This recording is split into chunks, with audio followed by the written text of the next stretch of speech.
Thank you very much. Thank you. ขอบคุณมากครับขอบคุณ If I may see a show of hands,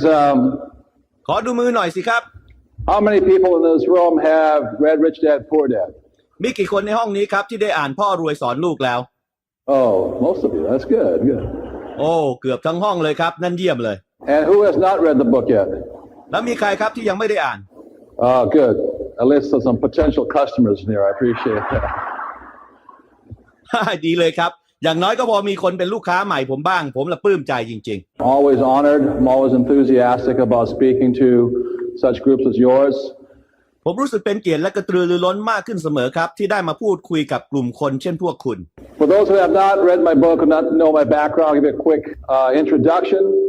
สำหรับคนที่ยังไม่ได้อ่านหนังสือหรือยังไม่ได้รู้จักพื้นเพภูมิหลังของผมนะครับผมขอแนะนำตัวเองอย่างรวดเร็วครับ As I said, my name is Robert Kiyosaki. อย่างที่พูดไปแล้วครับผมชื่อโรเบิร์ตคิโยซากิ Fourth generation Japanese American. I was born and raised in Hawaii. ผมเป็นคนอเมริกันเชื้อสายญี่ปุ่นนะครับรุ่นที่4แล้วครับผมเกิดและเติบโตที่ฮาวาย And the name sounds like Kiyosaki, sounds like Kawasaki. ชื่อนามสกุลคิโยซากินี่ฟังดูคล้ายๆกับคาวาซากินะครับ I wish it was Kawasaki. So I don't have to work so hard, but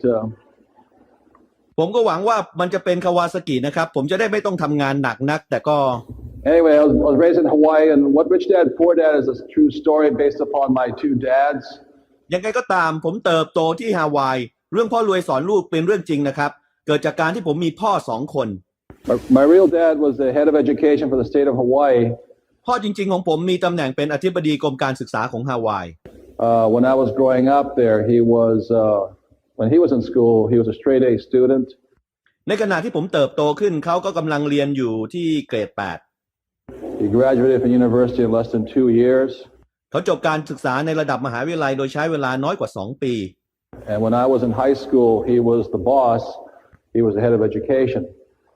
เมื่อผมอยู่ชั้นมัธยมพ่อก็ได้เป็นหัวหน้าแล้วครับเขาได้เป็นอธิบดีกรมการศึกษา And but I call him my poor dad very simply because he was a high-paid government official. ที่ผมเรียกว่าเป็นพ่อจนนั้นด้วยเหตุผลง่ายๆครับท่านเป็นข้าราชการชั้นสูงเงินเดือนสูง And no matter how much money he made, he was always broke at the end of every month.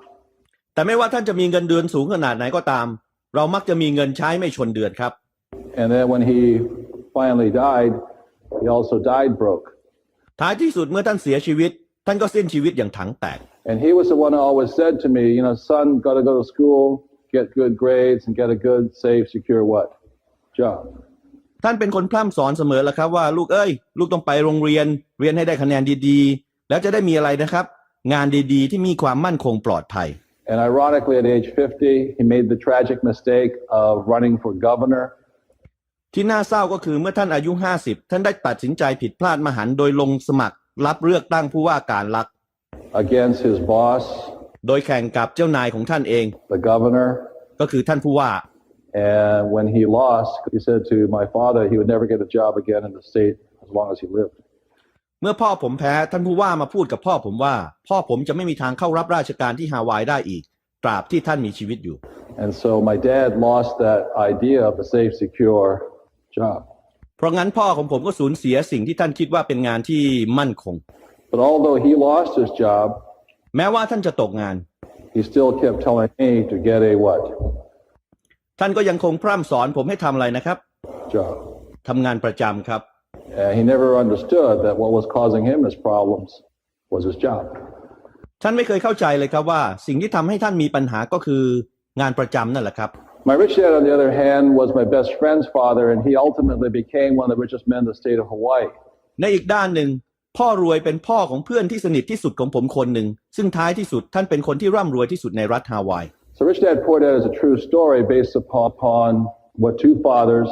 my rich dad and my poor dad, tell their sons, my best friend and I. เพราะงั้นหนังสือพ่อรวยสอนลูกมาจากเรื่องจริงครับที่ทั้งพ่อจนและพ่อรวยสอนลูกของพวกเขาซึ่งก็คือผมและเพื่อนสนิทของผม about the subject of money. ในเรื่องของเงินทอง So anyway, ยังไงก็ตาม well, I thank you for being here tonight, and I'll be up here for about 30 minutes. ผมขอบคุณที่ให้ผมมาพูดในคืนนี้ครับซึ่งผมจะใช้เวลา30 นาที So if I can explain to you My 3 books are about number 1, for those who read it. เพื่ออธิบายหนังสือทั้ง3เล่มของผมซึ่งก็คือเล่มแรกนะครับสำหรับคนที่เคยอ่าน Rich Dad, Poor Dad พ่อรวยสอนลูกครับ was book number 1, and as the gentleman so kindly said, I printed 1,000 copies 3 years ago.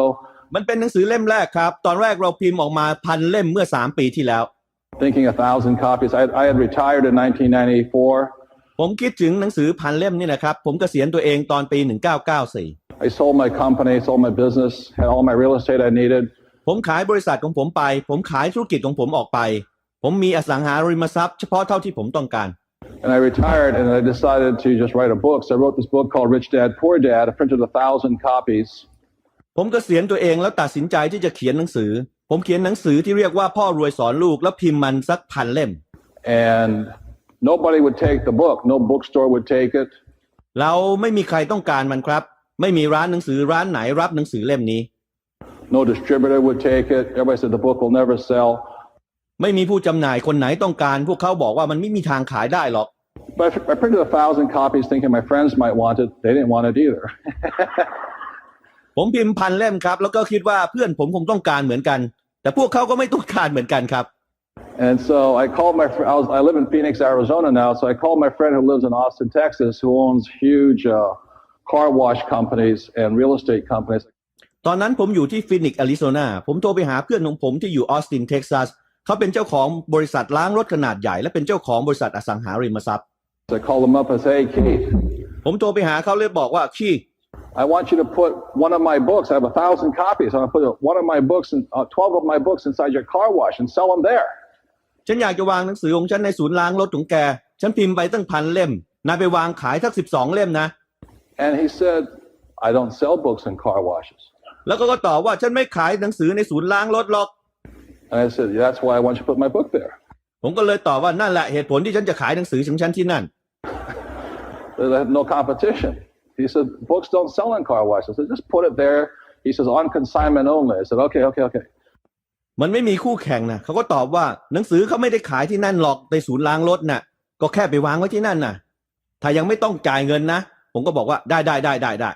If nobody buys them, I'll take them back. He says, "Good."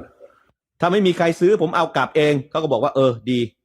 So I put the books there and I called him a week later. He says, "They're still there." ผมก็วางหนังสือไว้ที่นั่นแล้วโทรกลับไปในอีก1 อาทิตย์มันยังอยู่ที่นั่นอยู่เลยครับ Nobody's buying them. I said, "Oh boy." ไม่มีใครซื้อมันเลยครับผมก็ได้แต่ร้องโอ้ย And then suddenly he called up and he says, "They're all gone." แล้วทันทีทันใดครับเขาก็โทรกลับมาแล้วบอกว่าขายหมดแล้ว So that's interesting. น่าสนใจฮะ And then about a week later, I get a phone call. หลังจากนั้นอาทิตย์หนึ่งผมได้รับโทรศัพท์ And it says, "Hi, my name is Bill Galvin." I said, "How you doing?" He says, "Good book you wrote there." เขาก็บอกว่าสวัสดีครับผมชื่อบิลเกลเบิร์ตผมก็ว่าไงครับเขาก็บอกว่าคุณเขียนหนังสือได้ดีนี่ I said, "Yeah." He says, "How many books you got?" ผมก็บอกใช่เลยคุณมีกี่เล่มล่ะ I said, 1,000 minus 12. ผมก็บอกว่า1,000 ลบ 12อ่ะ He says, "Yeah, I know. I bought those 12." เขาก็บอกว่าผมรู้ไอ้12 เล่มนั่นอ่ะ I said, "How many you got left?" I said, 1,000 minus 12. He says, "I'll take them." คุณเหลืออยู่อีกเท่าไหร่ล่ะผมก็บอกว่า1,000 ลบ 12นั่นแหละเขาก็บอกว่าผมเหมาหมดเลย So you'll take 1,000 books? คุณจะซื้อ1,000 เล่มเหรอ I said, "Who are you?" And that's how it started. แล้วผมก็ถามว่าคุณเป็นใครล่ะนั่นแหละครับที่มันเริ่มต้น And that's how the book went all the way around the world. และนั่นเป็นวิธีที่หนังสือกระจายไปทั่วโลก It was that fast. And now it's number 1 or 2 in the Wall Street Journal. มันรวดเร็วมากครับตอนนี้มันขายดีอันดับ1 หรือ 2ในนิตยสาร Wall Street Journal Number 1 or 2 on the New York Times. เป็นอันดับ1 หรือ 2ใน New York Times It's been on Sydney Morning Herald now for 90 weeks straight, top 10 list. ตอนนี้มันเป็นหนังสือขายดีติดอันดับ1 ใน 10ใน Sydney Morning Herald เป็นเวลา90 อาทิตย์ติดต่อกันแล้วครับ So I really want to thank all of you out there who helped me get up to number 1. So thank you very much. เพราะงั้นผมขอบคุณพวกคุณที่อยู่ข้างนอกนั่นนะครับที่ทำให้มันติดอันดับ1ขอบคุณมากครับ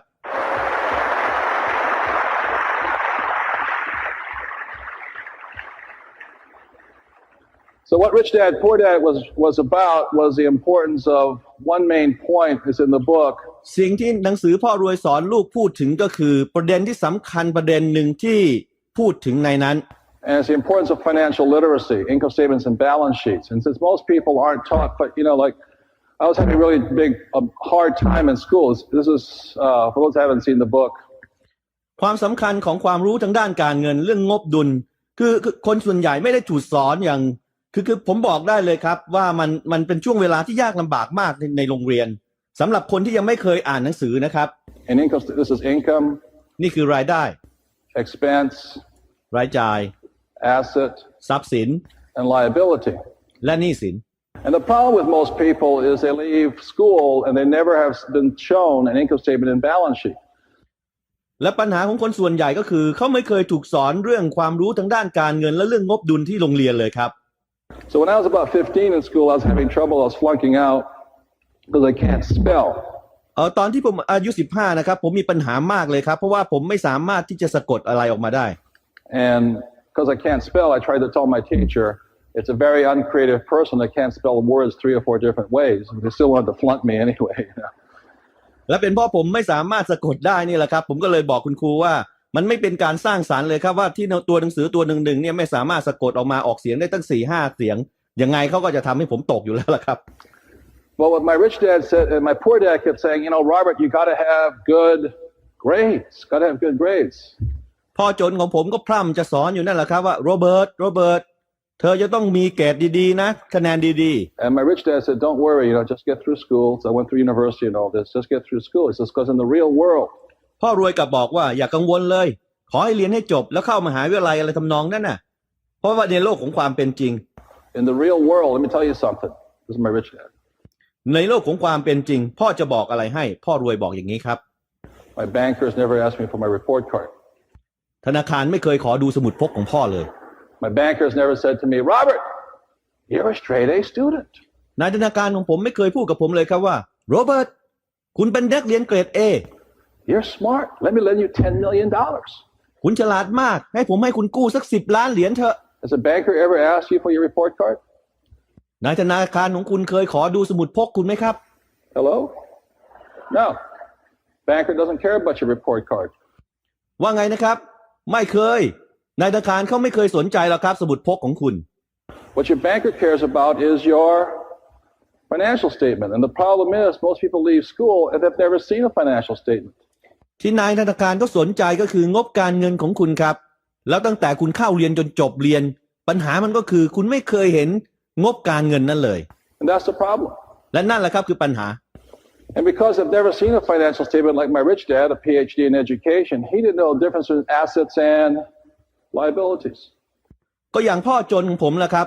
ที่เรียนจนถึงปริญญาเอกเขาก็ยังไม่เข้าใจครับความแตกต่างระหว่างทรัพย์สินและหนี้สิน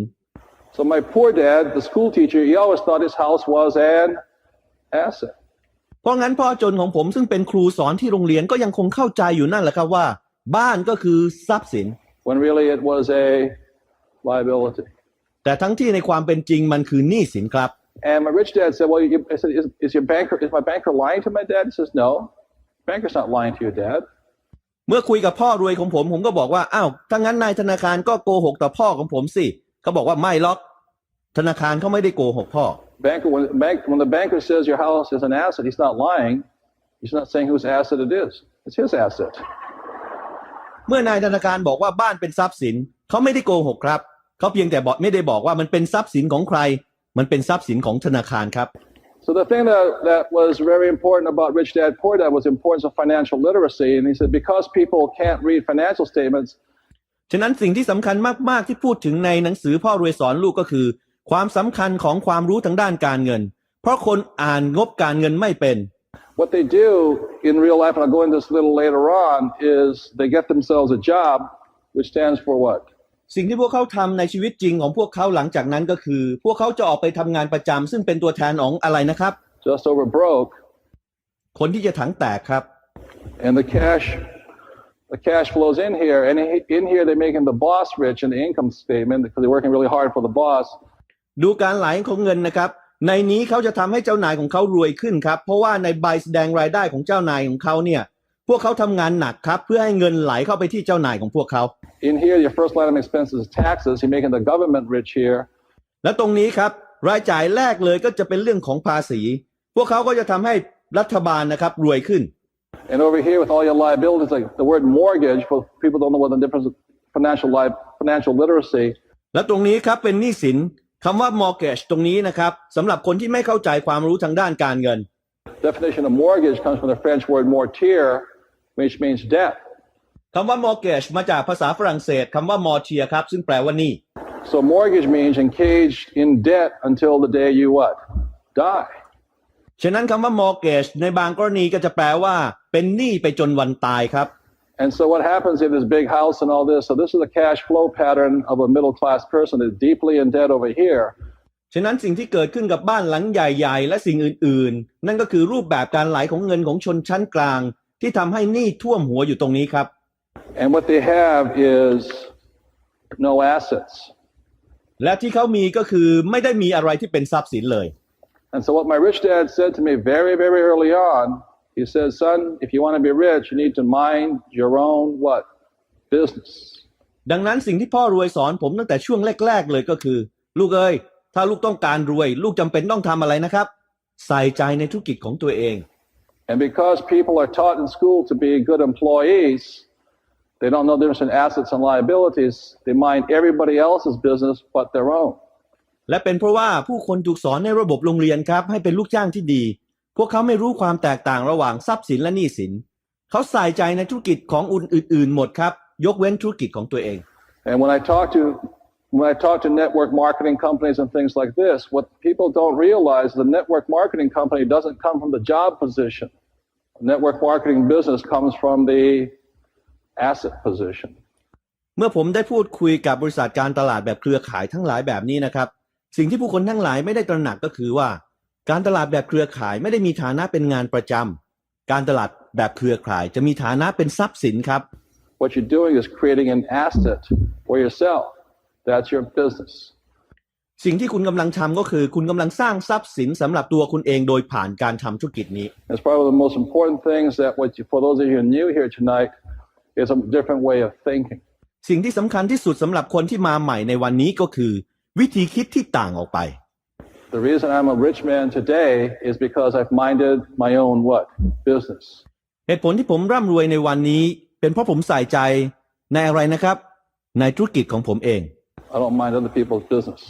ผมไม่สนใจหรอกครับธุรกิจของคนอื่น This is my business. มันเป็นธุรกิจของผมครับ So that's what the income statement. So when I look at a person's income statement and balance sheet, I can tell they're going to be rich or poor just by looking at the asset column. นั่นแหละครับความรู้ความสามารถเพราะงั้นเมื่อผมมองไปที่ใครคนใดคนหนึ่งผมสามารถพิจารณางบดุลของเขาและผมสามารถบอกได้เลยครับว่าเขารวยหรือจนโดยมองไปที่ช่องของทรัพย์สิน And the reality is most people have nothing in the asset column, and that's why they struggle so much. และในความเป็นจริงก็คือคนโดยส่วนใหญ่แทบไม่มีอะไรเลยครับในช่องของทรัพย์สินนั่นเป็นเหตุผลที่ว่าทำไมเขาต้องดิ้นรนสูงมากๆเลย Because when my poor dad said to me, go to school and get a what? Job. และเมื่อพ่อจนของผมบอกว่าต้องไปโรงเรียนแล้วทำอะไรนะครับไปทำงานประจำ He was teaching me to mind somebody else's business. เขากำลังสอนให้ผมใส่ใจในธุรกิจของคนอื่น And my rich dad said very simply, mind your own. ส่วนพ่อรวยของผมสอนง่ายๆครับให้สนใจธุรกิจของตัวเอง So that's what Rich Dad Poor Dad was about. The second book was a cash flow quadrant. นั่นแหละครับที่เกี่ยวข้องกับหนังสือพ่อรวยสอนลูกหนังสือเล่มที่2ก็คือเงิน4ด้าน How many people read the second book, this one here? ผมรู้สึกว่าหนังสือเล่มนั้นจะอยู่แถวๆนี้นะครับ Good, thank you. And this is, I think, is probably most important of all books. ขอบคุณครับบางทีหนังสือเล่มนี้อาจจะเป็นหนังสือที่สำคัญที่สุด And the cash flow quadrant was very simply the differences between the 4 quadrants. เงิน4ด้านก็ง่ายๆครับความแตกต่างระหว่างเงินทั้ง4ด้าน And the 4 quadrants, E stands for employee, S stands for small business or self-employed, B stands for business owner or investor, and I stands for business owner, and I stands for investor. ทั้ง4ด้านก็คือ E คือลูกจ้างครับ S ก็คือคนทำธุรกิจส่วนตัวหรือทำธุรกิจขนาดเล็ก B คือเจ้าของธุรกิจ I คือนักลงทุน So my poor dad who said go to school and get a job, what he was telling me to do was become an what? เพราะงั้นเมื่อพ่อจนสอนผมให้ไปที่โรงเรียนไปทำงานประจำสิ่งที่เขาสอนผมให้ทำก็คืออะไรนะครับ Employee. เป็นลูกจ้างครับ One big problem with it was what my rich dad taught me is the taxes on the 4 quadrants are different. ปัญหาใหญ่ที่สุดข้อหนึ่งที่พ่อรวยสอนผมก็คือ ภาษีที่ใช้กับทั้ง4ด้านนั้นต่างกัน And my rich dad said, if you want to get rich, this is the hardest quadrant to get rich from. พ่อรวยสอนผมว่าถ้าเธอต้องการรวยนะด้านนี้ด้านลูกจ้างจะเป็นด้านที่ยากที่สุดที่จะรวย Simply because the tax laws are written against these guys. ง่ายๆก็เพราะว่ากฎหมายภาษีเล่นงานคนพวกนี้ครับ My mother, on the other hand, who was a registered nurse, she says, Robert, I know you really want to be rich, and I know your dad wants you to get a job. อีกด้านหนึ่งก็คือคุณแม่ของผมครับเธอเป็นนางพยาบาลเธอบอกกับผมว่าโรเบิร์ตแม่รู้นะว่าเธออยากจะรวยจริงๆแม่รู้ว่าพ่อต้องการให้เธอไปทำงานประจำ She says, but Robert, เธอก็บอกว่ารู้ไหมโรเบิร์ต if you want to be rich, become a doctor. ถ้าลูกอยากรวยนะเป็นหมอสิ In other words, she was telling me to join the what quadrant? พูดอีกทีเธอกำลังบอกให้ผมไปอยู่ด้านไหนนะครับ Self-employed. I said, Mom, there's only one problem with me becoming a doctor. She says, what's that? ทำธุรกิจส่วนตัวครับผมก็บอกกับแม่ว่าแม่ครับผมมีปัญหาเดียวกับการเป็นหมอเธอก็ถามว่าอะไรอ่ะ So I'm not smart. ผมไม่ฉลาดเนี่ย She says, you got a good point there. เธอก็บอกว่าพูดจริงแฮะ Because S stands for smart. เพราะว่าคำว่า S เนี่ยเป็นคำแทนคำว่าฉลาดได้ด้วยเหมือนกัน And then, so my rich dad said, since you're not smart, you're not talented, you may as well become a businessman. แล้วพ่อรวยก็บอกกับผมว่าเมื่อเธอไม่ฉลาดไม่มีความสามารถพิเศษก็มาเป็นนักธุรกิจสิ And she says, he says, you're kind of lazy, you'll do well over there. So that's good. เขาบอกว่าเธอนี่ค่อนข้างขี้เกียจนะมันก็เหมาะกับเธอมากเลยล่ะ So the reason I'm a wealthy person and I don't work that hard is because I build what? และเหตุผลที่ผมร่ำรวยขึ้นมาได้โดยไม่ต้องทำงานหนักหนาอะไรมากมายก็เพราะอะไรนะครับ Businesses. เพราะผมสร้างธุรกิจครับ I mind my own businesses. ผมใส่ใจในธุรกิจของผมเอง And I hire people over here. That's my job. Hire these people to mind my business. และผมก็จ้างคนด้านนู้นแหละครับผมจ้างคนเหล่านั้นนะครับมาใส่ใจในธุรกิจของผมนั่นแหละครับงานผม Because they're completely different. เพราะว่ามันแตกต่างกันอย่างสิ้นเชิงเลยครับ My rich dad said, if you want to be a business owner, you have to listen to the words of these people. พ่อรวยสอนผมว่าถ้าเธอต้องการเป็นเจ้าของธุรกิจเธอต้องฟังคำพูดของคนเหล่านั้น He said, you can always tell an employee because at their core, เขาบอกว่าเธอสามารถบอกได้เลยว่าใครเป็นลูกจ้างเพราะว่าในใจลึกๆของเขา they'll always, because they need security so badly, เป็นเพราะว่าพวกเขาต้องการความมั่นคงอย่างมากๆเลย they'll always use the same words. And the words an employee will always use is, I'm looking for a safe, secure, what? และพวกเขาจะพูดคำเดิมเสมอแหละครับคำที่พวกเขาพูดบ่อยๆก็คือพวกเขาจะมองหางานประจำที่อะไรนะครับ Job. งานประจำที่มั่นคงครับ And the key word in there is secure because there's fear in here. คำสำคัญก็คือความมั่นคงครับเพราะว่ามันมีความกลัวอยู่ในนั้น Lot of fear. กลัวมากๆเลยครับ So they cling to job security. เขาเลยเลือกงานที่มั่นคง A lot of times in the S quadrant, he says they'll use a different set of words. S quadrants will say, if you want something done right. สำหรับคนที่อยู่ในด้าน S หรือคนทำธุรกิจส่วนตัวพวกเขาจะใช้คำต่างออกไปครับในด้านของคนทำธุรกิจส่วนตัวเขาจะบอกว่าถ้าคุณต้องการทำให้มันถูกต้องแล้วก็ You gotta do it by yourself. คุณจะต้องทำมันด้วยตัวเอง And so S stands for psychotic, เพราะงั้น S จะมีความหมายถึงวิตกจริตด้วยนะครับคุณรู้ไหมครับ They work and work and work and work because they gotta do it on their own. พวกเขาทำงานเพราะว่าพวกเขาต้องการทำงานด้วยตัวเอง Their theme song is nobody does it better or I did it my way. เพลงในใจของเขาก็คือไม่มีใครทำได้ดีกว่าฉันหรือฉันจะทำตามฉันเอง And the other problem with this over here is the tax laws. These are the second worst tax laws in America. In 1943, tax laws are written against these guys. In 1986, tax laws are written against these guys. และปัญหาอีกข้อหนึ่งสำหรับพวกที่อยู่ทางด้านนี้ก็คือกฎหมายภาษีเป็นภาษีที่แย่อันดับ2ในอเมริกาครับในปี1943กฎหมายภาษีมาใช้กับคนด้านนี้และปี1986กฎหมายภาษีก็มาใช้กับคนด้านนี้ด้วย So how do you tell the difference between a small business owner and a business owner? ทีนี้เราจะบอกความแตกต่างได้ยังไงครับระหว่างคนที่ทำธุรกิจส่วนตัวกับเจ้าของธุรกิจ The way you tell it is that a small business owner or a self-employed individual, the question is, can you leave your business? วิธีที่เราจะบอกได้ว่าเขาเป็นคนทำธุรกิจส่วนตัวหรือเป็นเจ้าของธุรกิจก็คือคุณสามารถทิ้งธุรกิจคุณไว้ได้หรือเปล่า for a year or more and come back to find the business more prosperous and doing better without you. เป็นเวลาปีๆหรือมากกว่านั้นและเมื่อคุณกลับมาเพื่อที่จะพบว่าธุรกิจของคุณรุ่งเรืองกว่าเดิมทำได้ดีขึ้นโดยไม่ต้องมีคุณ And for most small business owners or self-employed people, they can't leave for 10 minutes because if they left, the employees rob them blind sometimes. สำหรับคนที่ทำธุรกิจส่วนตัวหรือธุรกิจขนาดเล็กนะครับพวกเขาไม่สามารถทิ้งไปแม้แต่10 นาทีครับเพราะถ้าพวกเขาทิ้งไปบางทีลูกจ้างจะก่อความวุ่นวายให้เกิดขึ้น Or like my dentist, if he stops working, his income also what? หรืออย่างคุณหมอฟันของผมนะครับถ้าเขาหยุดทำงานรายได้ของเขาจะเป็นไงครับ Stops. They can't stop. หยุดไปด้วยเขาไม่สามารถหยุดได้ The problem with this side of the quadrant, the left side of the quadrant, time is money.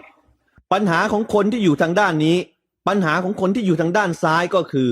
เวลาเท่ากับเงินครับ With these guys, the issue is fear. With these guys, the issue is lack of trust. สำหรับคนที่อยู่ด้านซ้ายบนปัญหาของเขาคือความกลัวสำหรับคนที่อยู่ด้านล่างซ้ายปัญหาก็คือความไว้วางใจ They want to do it on their own. They don't trust anybody. They'll often say, you can't find good help these days. พวกเขาต้องการทำด้วยตัวเองพวกเขาไม่ไว้วางใจใครทั้งนั้นเขาชอบพูดว่าคุณไม่สามารถหามือช่วยได้ดีๆในทุกวันนี้ The reason you can't find good help is because they're doing all the work anyway. พวกเขาหาคนดีๆไม่ได้หรอกครับเพราะยังไงเขาก็ทำด้วยตัวเองทั้งหมดอยู่แล้ว They have a hard time. เพราะงั้นพวกเขาถึงยากลำบากมาก If you want to be rich, the chances are better over here, not over here. Does it make sense, you guys here? ถ้าคุณต้องการร่ำรวยแล้วก็มันจะมีโอกาสมากกว่าครับที่อยู่ด้านขวานี่ไม่ใช่ด้านซ้าย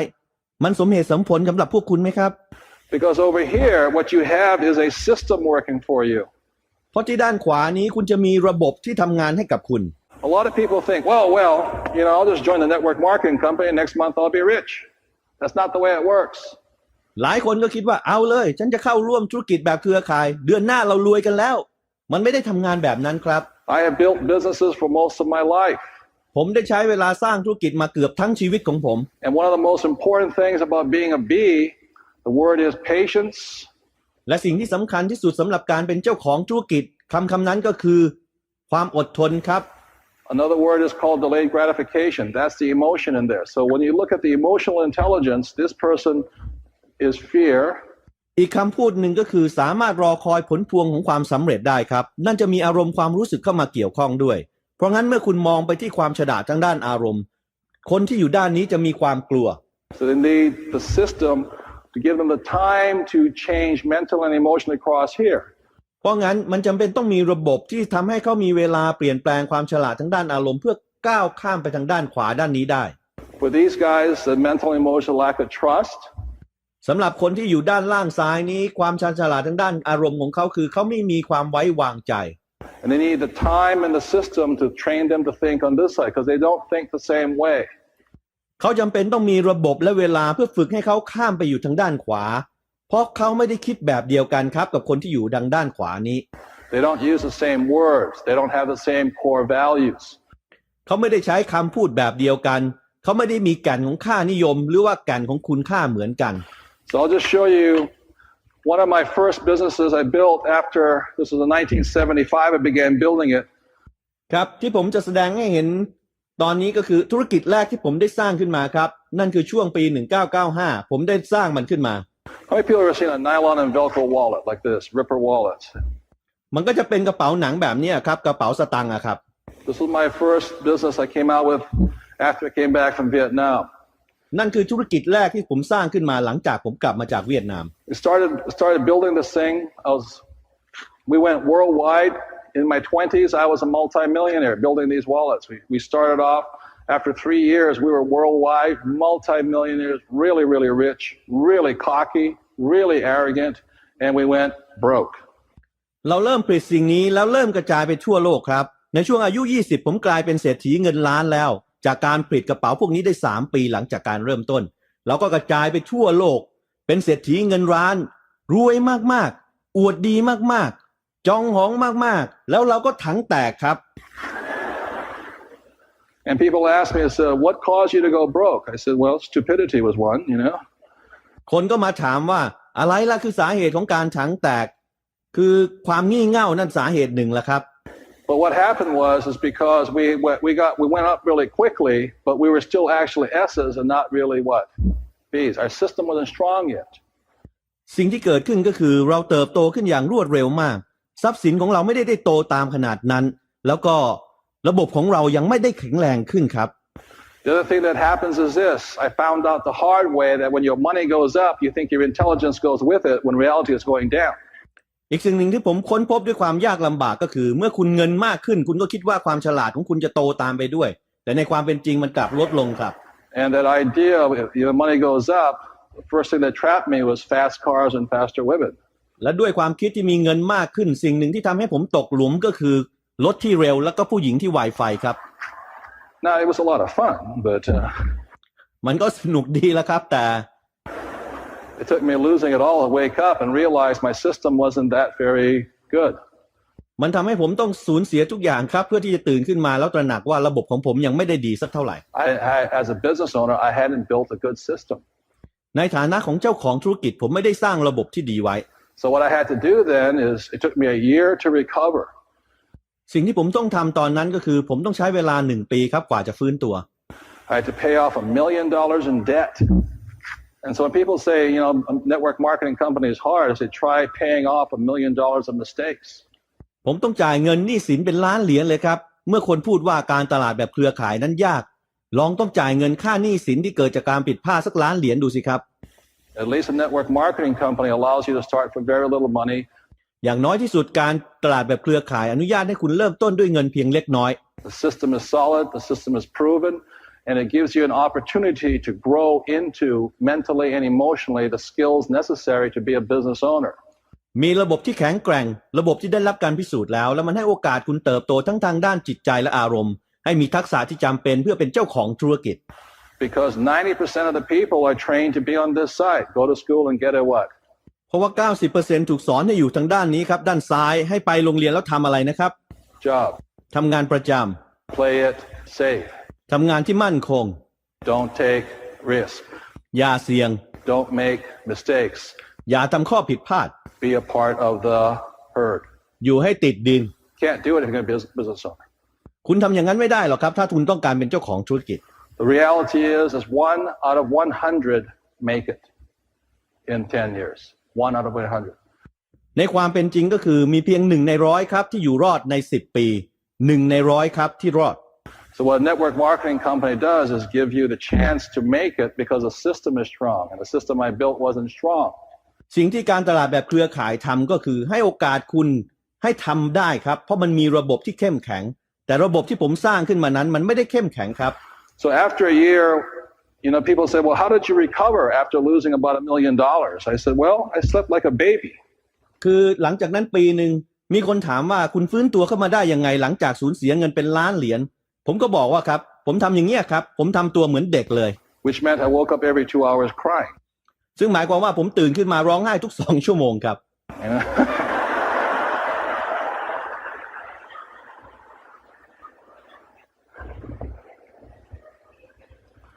So after a year of just absolute misery, หลังจาก1 ปีที่แสนทุกข์ทรมาน my poor dad, the school teacher, says, I told you you should have got a what? พ่อจนของผมก็บอกว่าฉันบอกแกแล้วว่าแกควรทำอะไรนะครับ Job. งานประจ And my rich dad said, don't worry. ำพ่อรวยของผมบอกว่าไม่ต้องกังวลหรอก He says most multimillionaires lose 3 businesses before they become rich. เศรษฐีพันล้านส่วนใหญ่จะเจ๊ง3 ครั้งก่อนจะรวย He says you lost 1, you got 2 more to go. เธอเจ๊งไปแล้ว1ยังมีโอกาสอีก2 So for the next few years, I took me digging myself out. It was a really good experience in retrospect. เพราะงั้นในช่วงเวลาไม่กี่ปีผมต้องขูดตัวเองออกจากมันครับกองหนี้สินนั้นถึงยังไงในแง่มุมหนึ่งมันก็เป็นประสบการณ์ที่ดี I learned more rebuilding the company, and when I rebuilt the company, ผมเรียนรู้มากขึ้นครับในการสร้างบริษัทใหม่ขึ้นมาและเมื่อสร้างบริษัทขึ้นมาใหม่ I got a little bit smarter and developed this product in 1980. ผมก็ฉลาดขึ้นมาอีกนิดนึงครับที่พัฒนาสินค้าตัวนี้ในปี 1980 And how many people have heard of a rock band called The Police with Sting and all that involved? คุณเคยได้ยินไหมครับ วงดนตรีวงร็อกชื่อ Police นะครับที่มีสติงร่วมวงอยู่ด้วยอะฮะ So I started doing rock and roll products. I worked for Van Halen, Pink Floyd, Boy George. This is Police. This is Boy George's wallet here. ผมก็ทำสินค้าให้กับวงดนตรีล็อกอะครับผมทำงานให้ Van Halen, Pink Floyd, Boy George ด้านนี้ก็เป็นของ Police นี่ก็คือกระเป๋าของ Boy George ครับ I rebuilt the business. ผมสร้างธุรกิจขึ้นมาใหม่ Extremely successful. So then I was a millionaire in my 20s, millionaires in my 30s. This business went straight up again. It took me about 3 years to build it again. ผมสร้างธุรกิจขึ้นมาใหม่ประสบความสำเร็จสูงมากและอีกครั้งหนึ่งผมเป็นเศรษฐีเงินล้านช่วงอายุ20ผมเป็นเศรษฐีเงินล้านอีกทีช่วงอายุ30ธุรกิจพุ่งกระฉูดอีกครั้งครับผมใช้เวลา3 ปีเพื่อสร้างมันขึ้นมาใหม่ And then it came straight down. Again, the same problem. แล้วผมก็หล่นลงมาอีกครั้งครับเหมือนเดิมครับปัญหาเดิม Fast cars and fast women. รถเร็วแล้วก็ผู้หญิงแรงครับ I didn't learn a thing, and then the system was weak. So when I talk to people, I say, look, you got to understand something. ผมไม่ได้เรียนรู้อะไรเลยครับระบบมันอ่อนแอผมเคยพูดกับผู้คนครับว่าคุณต้องเข้าใจอะไรบางอย่างนะ That if you're going to build a network marketing business, at least the first thing you want to look for is an excellent, strong, proven what? System.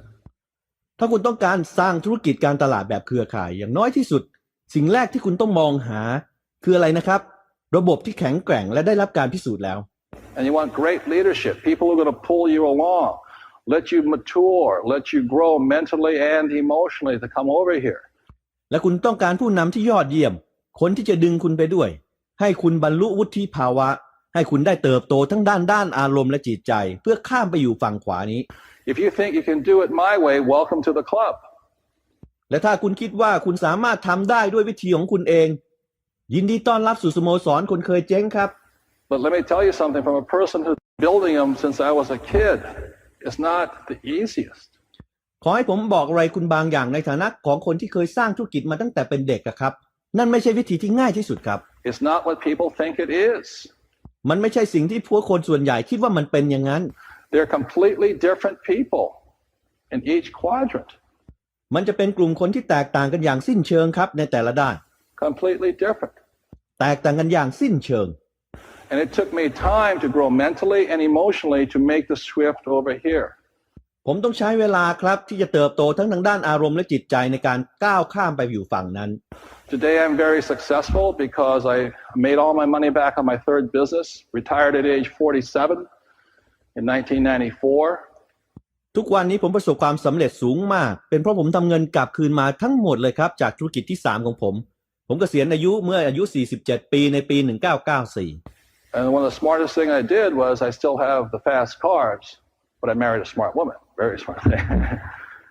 สิ่งหนึ่งที่ฉลาดที่สุดที่ผมทำก็คือผมยังคงมีรถแรงครับแต่ผมแต่งงานกับผู้หญิงที่ฉลาดครับเธอฉลาดจริง And that's what it takes. It takes mental and emotional maturity. Does that make sense to you guys? That's what it takes. So if you think you can do it my way, welcome. ๆนั่นแหละครับที่มันต้องใช้วุฒิภาวะทั้งอารมณ์และจิตใจมันฟังดูสมเหตุสมผลไหมครับเพื่อนมันต้องใช้สิ่งนั้นครับถ้าคุณคิดว่าคุณจะทำในแบบของคุณแล้วก็ยินดีต้อนรับครับ But the odds are 1 out of 100 makes it. That's why we're in the middle of a big market crash right now. A lot of these .com companies, they were run by young kids who knew nothing about running a what? Business. ครับแต่โอกาสคือ1 ใน 100นะครับที่จะทำได้นั่นเป็นเหตุผลว่าทำไมท่ามกลางการล้มสลายทางด้านการตลาดในตอนนี้บริษัท .com ทั้งหลายที่บริหารโดยเด็กหนุ่มสาวที่ไม่ได้รู้เรื่องอะไรเลยเกี่ยวกับอะไรนะครับธุรกิจเลย And that's why many of these guys are going to lose their money because they invested in a scheme and not a system. นั่นเป็นเหตุผลว่าทำไมคนเหล่านี้ต้องสูญเสียเงินมากมายครับเพราะพวกเขาลงทุนในแผนการโกงครับไม่ใช่ระบบ Very big difference here. มันมีความแตกต่างกันมากครับ So then my third book here, ทีนี้หนังสือเล่มที่3ของผมคือ which is Rich Dad's Guide to Investing. นั่นก็คือพ่อรวยสอนลงทุน It's a very important book for all of you also, simply because, well, for those who are interested,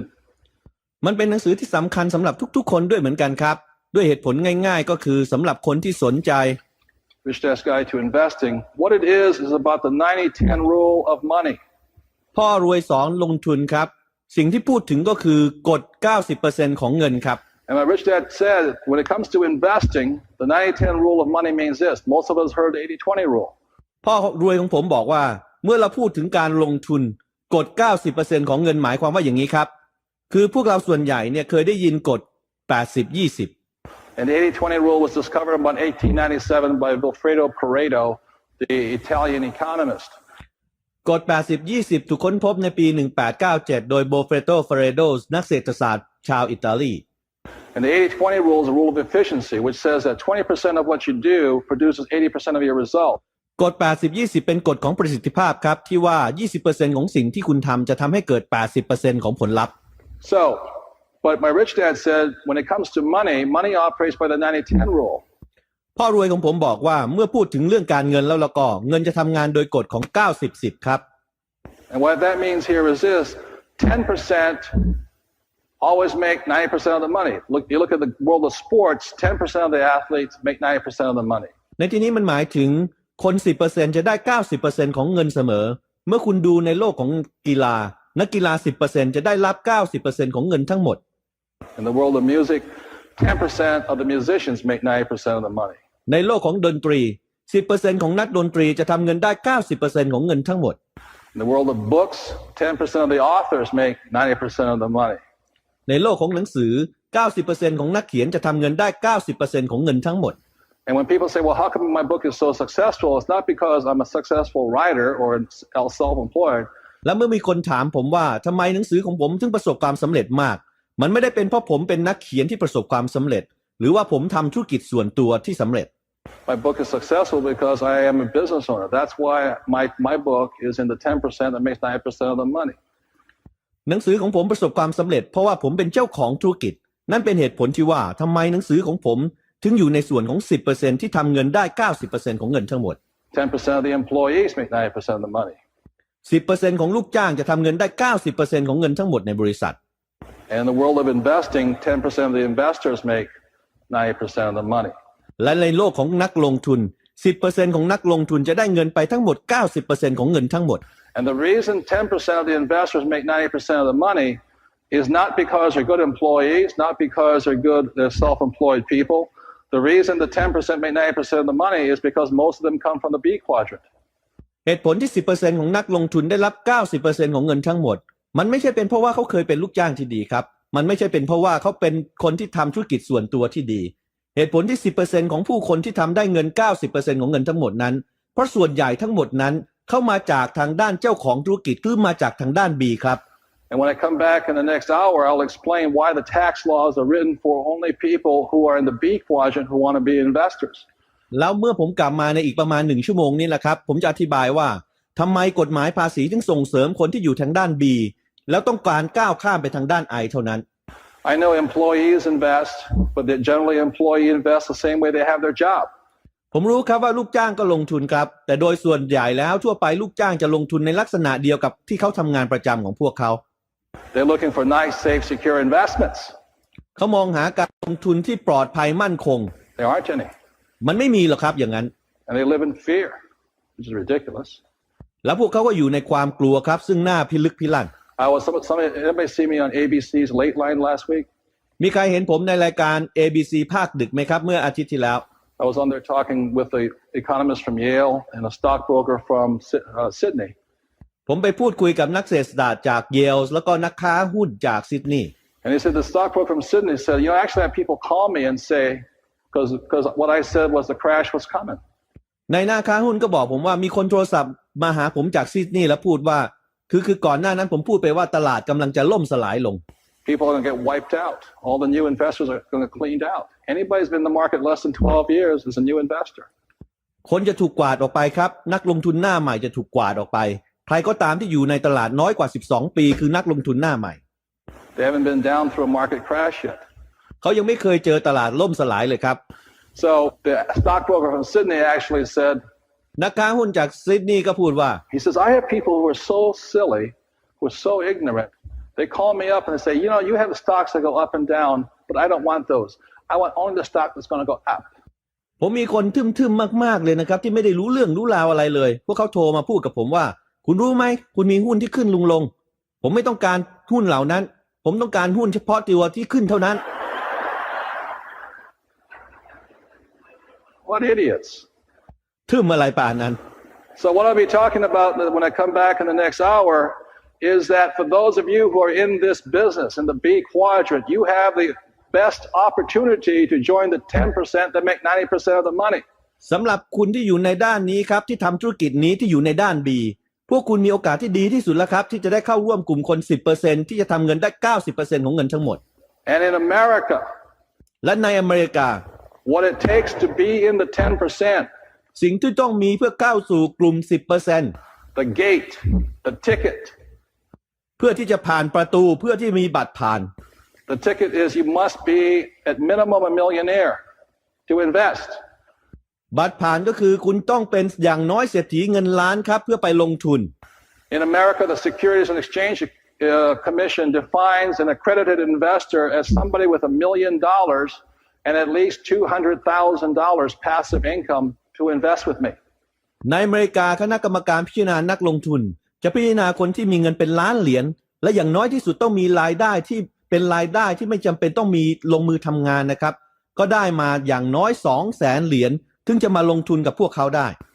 That means at least 300,000 Aussie. นั่นหมายความว่าอย่างน้อยที่สุดต้องมี 300,000 เหรียญออสเตรเลียครับ It is only your diamonds มันคงมีแค่เพชรของพวกคุณเท่านั้นแหละครับ that are allowed to invest like the 10%, ที่จะอนุญาตให้เราเข้าร่วมกลุ่ม 10% นั้น and the 10% who make the 90%. และเป็น 10% ที่จะทำเงิน 90% จากเงินทั้งหมดครับ So unfortunately, ladies and gentlemen, the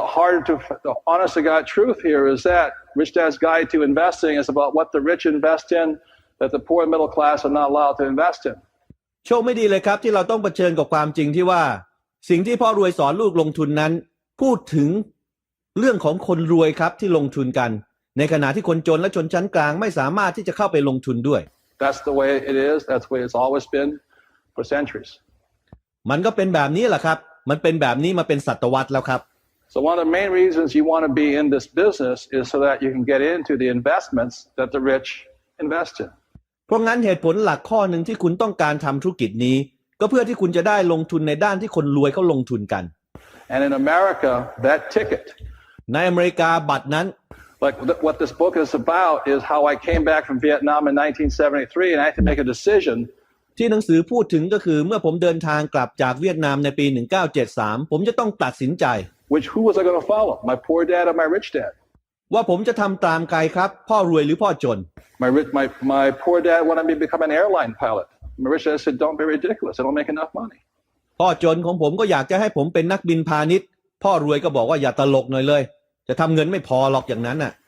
He says, who's going to pay you $5 million a year? Not the airlines. $10 million a year? Not the airlines. $30 million a year? Not the airlines. เขาถามว่าใครจะจ่ายเธอ5 ล้านเหรียญต่อปีสายการบินไม่หรอก10 ล้านเหรียญต่อปีสายการบินไม่แน่ๆ30 ล้านเหรียญต่อปีไม่ได้จากสายการบิน He says, if you want to be rich, you got to be on the B and the I side.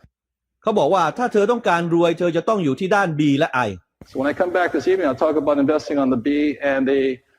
I side. แล้วเมื่อผมกลับมาผมจะพูดถึงการลงทุนในด้าน B และด้าน I. So the reason I wanted to become a millionaire